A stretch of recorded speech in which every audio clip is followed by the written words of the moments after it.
Okay, sorry, get back to question G.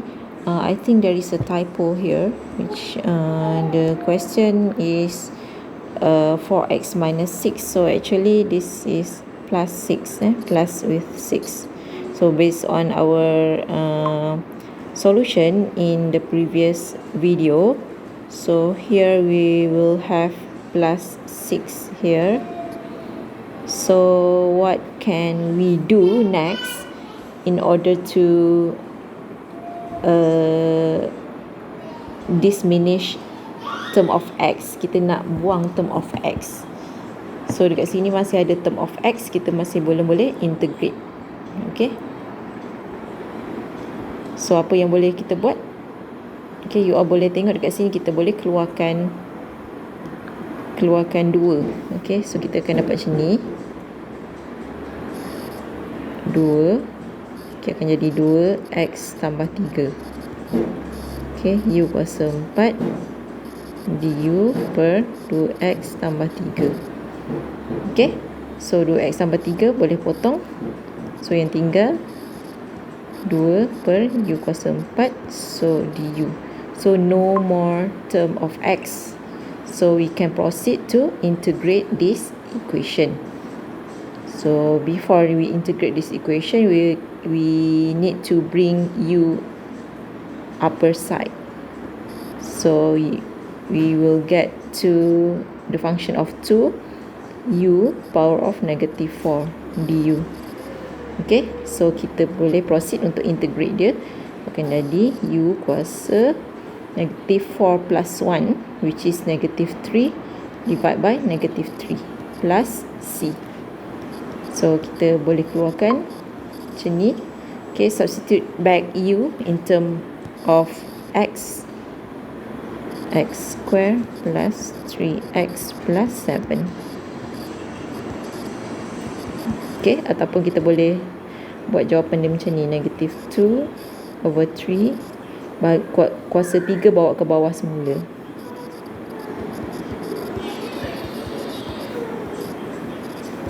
Okay, so this is our final answer.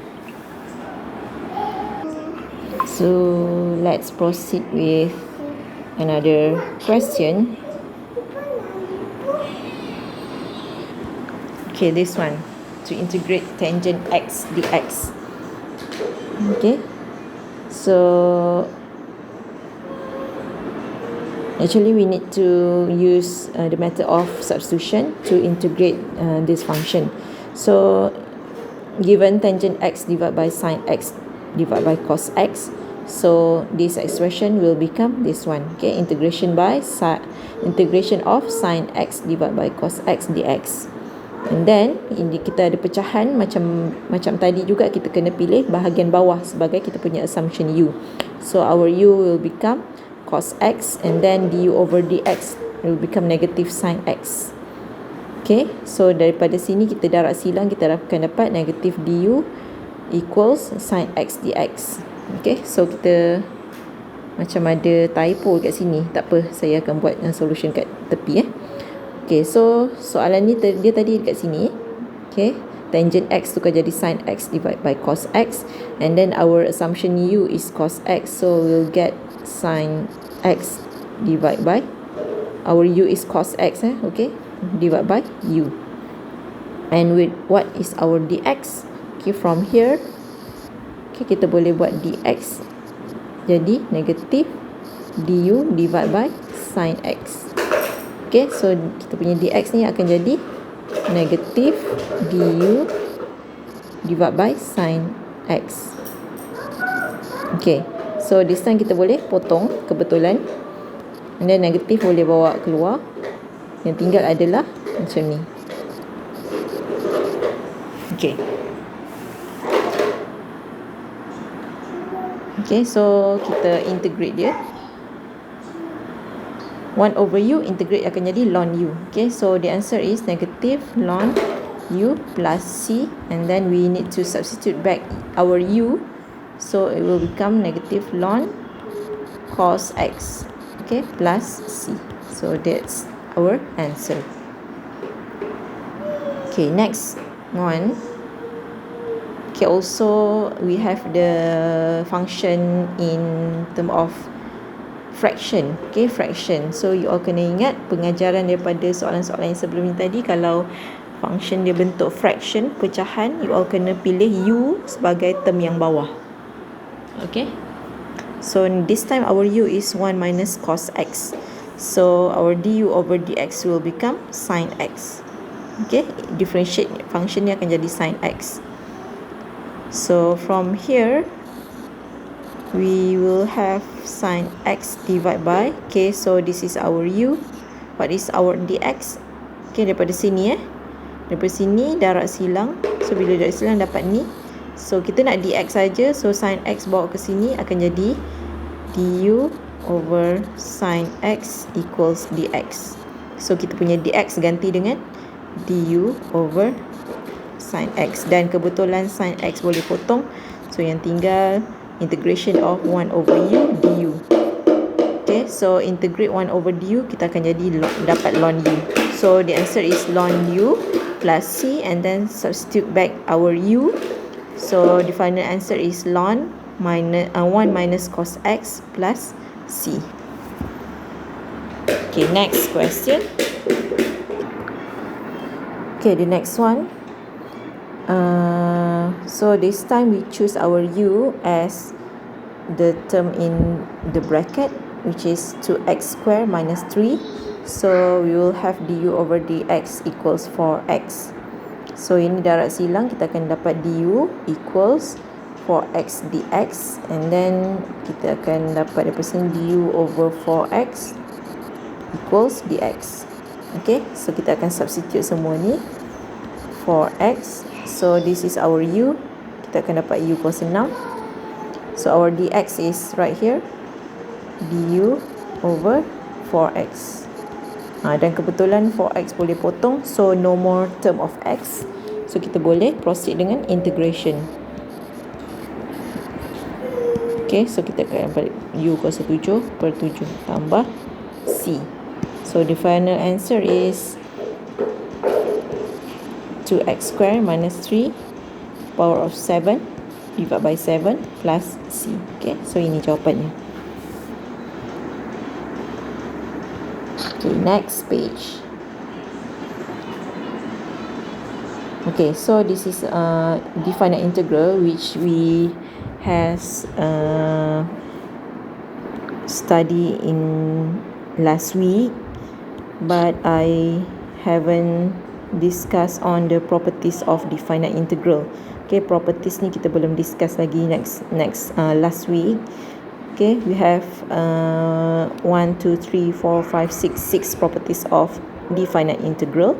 Okay, ingat definite integral ni adalah integral yang ada limit lah dekat sini nombor dia. Okay. Okay, so the first property is kalau kita ada definite integral, dia punya limit dia sama atas bawah. Okay, nombor atas dengan bawah dia sama. Tak kisah function apa-apa, jawapan dia akan terus jadi kosong. Okay, tak kisah function apa-apa, limit dia atas dengan bawah sama, so jawapan dia terus jadi kosong. Okay, second property is, okay, limit dia daripada a kepada b, tak kisahlah ni nombor a, b tu nombor, contohnya daripada -1 hingga 4, 0 hingga -1. Okay, a dengan b tu nombor, apa-apa function, so kita boleh terbalikkan limit dia. Okay, asalnya limit dia daripada a, from a to b, so kita nak terbalikkan limit dia from b to a. So kalau limit ni kita terbalikkan, kita kena letak negatif kat depan dia. Okay, property C. Okay, kat sini. Okay, property C ni dia cakap pasal yang ada, kalau ada K, which is K is nombor, okay, apa-apa nombor. Okay, so kita punya K ni boleh bawa keluar. Okay, macam yang tadi lah saya kata, kalau apa-apa nombor boleh bawa keluar. Okay, and then yang D, awak tengok function dia tak ada. Okay, yang D ni adalah apabila you all tengok function dia tak ada term of x. Okay, function dia hanya nombor. Contohnya macam ni kan.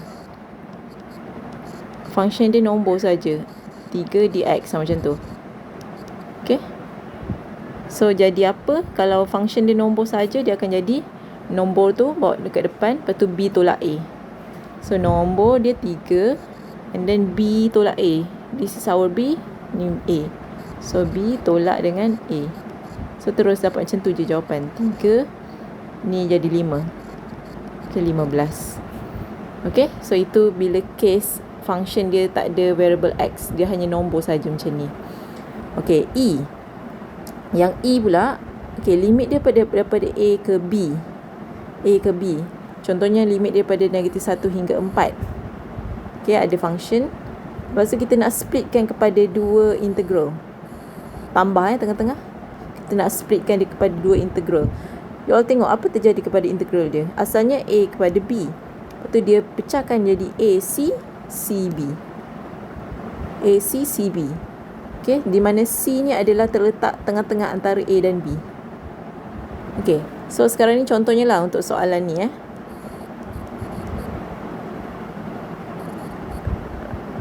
ni apa-apa function lah kat dalam ni. So kita nak pecahkan kepada 2. Okay, kita boleh pecahkan daripada -4 1 tambah 1 5. Okay, dia jadi macam tu. So asalnya limit daripada -4 5, -4 hingga 5. So kita ambil nombor yang dekat tengah. Tak kisahlah betul-betul tengah ataupun nombor yang terletak di antara.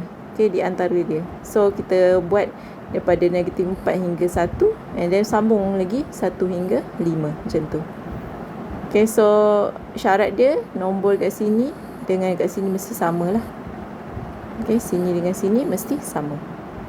Okay, the last property, kita ada dua function, tak kisah tambah ataupun tolak, kita splitkan, boleh splitkan dia. So bila split, you all boleh tengok limit dia sama. So ini AB, sini pun AB, sini pun AB. Okay, so itu ada 6 properties of definite integral. Okay, so kita nak implement properties of definite integral yang saya explain one by one tadi untuk soalan-soalan jenis macam ni. So kita tengok example 4.5. Okay, kita nak evaluate integration from -1 to 2. Okay, -1 to 2 where kita diberi function, ada dua function. Okay, function ni untuk X lebih besar daripada 1. Function ni kita akan gunakan bila nilai X lebih kecil atau sama dengan 1. Okay, so kita nak solvekan soalan ni tadi. Soalan ni. So integration daripada -1 hingga 2. Tapi you all tengok dekat sini dia bagi untuk point 1. Okay, kita nak integrate daripada -1 hingga 2. Okay, tapi kita nak guna function apa? Sebab functionnya tak tulis lagi dekat sini. Okay, tapi dia kata function dia ada dua. Di mana function ni bila nilai X lebih kecil daripada 1, function ni kita boleh guna bila nilai X ni lebih besar daripada 1, lebih kecil pada ataupun sama dengan 1. So di mana location 1? 1 contohnya kat sini 1. Okay, so dia kata kalau nilai X lebih besar daripada 1, maksudnya daripada sini ke depan, okay, kita akan guna function yang ni. Tapi bila nilai X lebih kecil atau sama dengan 1, maksudnya daripada sini ke belakang sehingga sini, kita akan guna function 3. Okay, so barulah kita tahu function apa yang kita boleh guna. So kita nak integrate daripada sini ke sini. Okay, daripada -1 hingga 2. So maksudnya integration kita tu kita kena pecah kepada dua bahagian sebab kita ada dua function yang berbeza. Maksudnya daripada -1 hingga 1 kita akan guna function 3 dan daripada 1 hingga 2 kita akan guna function 3x kuasa 2 tambah 1. So sebab itulah kena pecah macam ni lah. Okay, asalnya integration from -1 to 2, so kita pun kena split out dia. Okay, integration daripada -1 hingga 1, which is yang kita dah bincangkan kat sini, -1 hingga 1, kita guna function 3. So kita letak 3 dx tambah, okay, integration daripada 1 hingga 2, okay, 1 hingga 2, which is kita kena guna function 3x square plus 1, okay, 3x square plus 1 dx. Okay, so kita split out daripada integration -1 hingga 2 akan jadi -1 1 1 2. Okay, So kita boleh integrate lah one by one. So 3 integrate jadi 3x. Lepas tu plus c ni tak perlu masukkan pun tak apa, sebabnya dekat bawah ni kita akan potong juga c nanti. Okay, c dengan c potong, c dengan c potong. Okay. So ini integrate jadi 3x. So masukkan ni limit dia negatif 1 hingga 1. This one kalau integrate jadi 3x kuasa 3 per 3, which is kita akan jadi x kuasa 3 saja, tambah x. Okay, so masukkan limit ni dan selesaikan. Okay, so dapat jawapan yang ni. Okay, ini adalah kita guna property E. Property E yang kita bincangkan tadi. Okay, yang ni pula soalan ni. Okay, function dia ada 2 juga. Ini kosong. Kalau lebih besar atau sama dengan kosong, daripada sini ke depan kita akan guna function x. Okay, daripada sini ke belakang lebih kecil daripada kosong, kita akan guna function x square. Okay, so soalan dia find x if integration from negative 2 to 2k, okay, fx dx equals 1. So dia kata integration dia daripada negatif 2 hingga 2. Negatif 2 dekat mana? Dekat sini. Somewhere dekat sini. 2 adalah somewhere dekat sini. So maksudnya integration daripada negatif 2 hingga 2 akan menggunakan dua function yang berbeza. Sebab dekat sini negatif 2 hingga 0 kita kena guna function x square. 0 hingga 2 kita kena guna function x.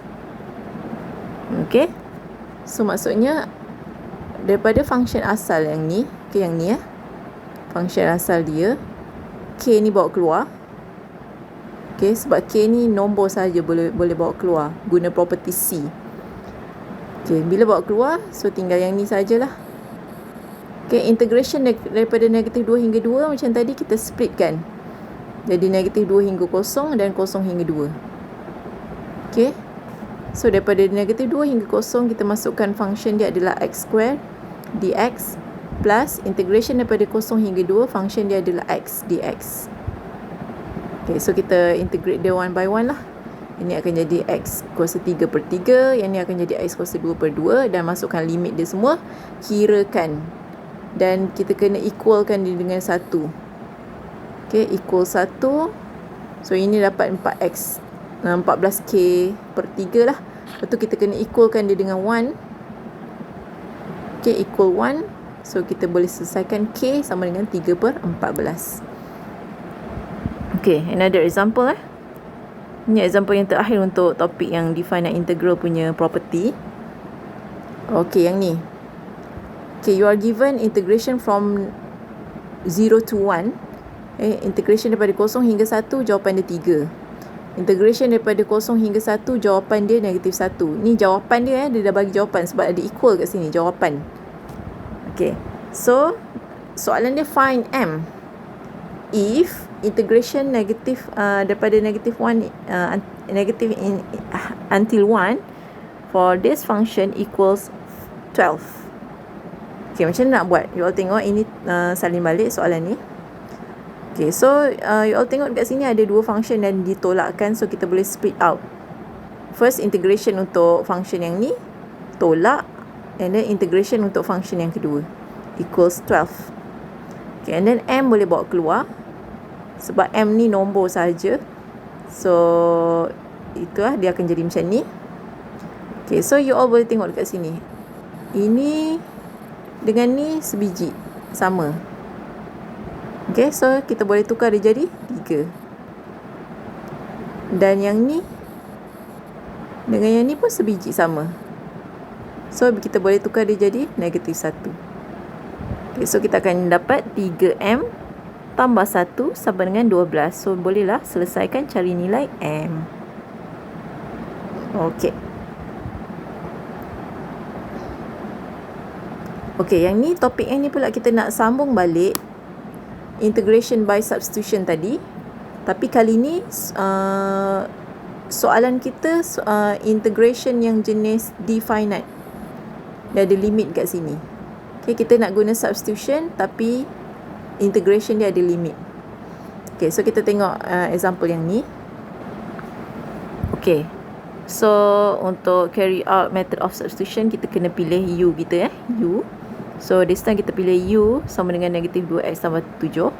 So from here we will have du over dx equals negative 2.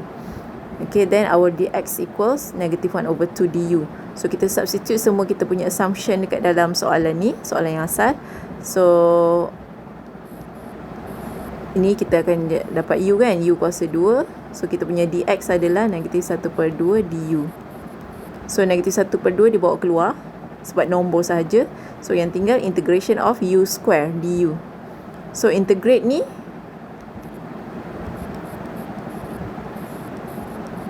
okay, kita dapat macam ni. So integrate u square dia, kita akan dapat u kuasa 3/3 tambah dengan c, tambahkan dengan c. So this time kita akan dapat negatif 1/6. Okay, negatif 1/6. U ni salin balik jadi negatif 2x tambah 7. So jawapan akhir negatif 2x tambah 7 kuasa 3/6. Negatif plus c. Okay, tapi you all kena ingat ini definite integral, dia ada limit dekat sini. So limit tu kena masukkan lah. Okay. Okay, tadi kita dapat jawapan yang ni. So masukkan limit dia negatif 1 hingga 0. Okay, so jawapan akhir dapat 193/3. Okay, yang ni pula. Okay, ini kita nak integrate guna substitution juga. So let our u is x square minus 2. So our du over dx equals 2x. And then daripada sini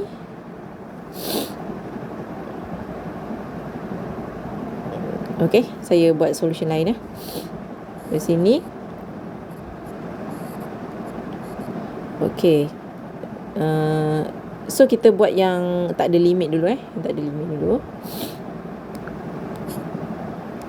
So integration ni akan jadi x. So this is our u. So kita akan dapat u kuasa 3. Okay, kita punya dx apa? Daripada sini kalau kita darab silang, kita akan dapat 2x dx sama dengan du. So dx sama dengan du per 2x. So tukar kita punya dx jadi ni. So du per 2x. So x boleh potong. So 2 ni bahagian bawah. So maksudnya 1/2 lah. So 1/2 boleh bawa keluar. So yang tinggal macam ni. Okay, so kita boleh integrate dia. Plus c. Okay, so kita akan dapat jawapan dia u kuasa 4/8. Okay, so u kuasa 4/8 tu tukar balik u in term of x. So jawapan akhir kita akan dapat macam ni lah. Okay, u kuasa 4/8 tambah dengan c. And then kita kena masukkan limit dia. Okay, masukkan balik limit dia 1 hingga 2. So dapat jawapan 15/8. Okay, so itu saja silibus kita untuk minggu ni. Okay, minggu ke-10.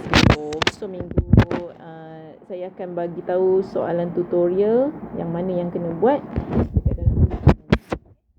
Assalamualaikum warahmatullahi wabarakatuh.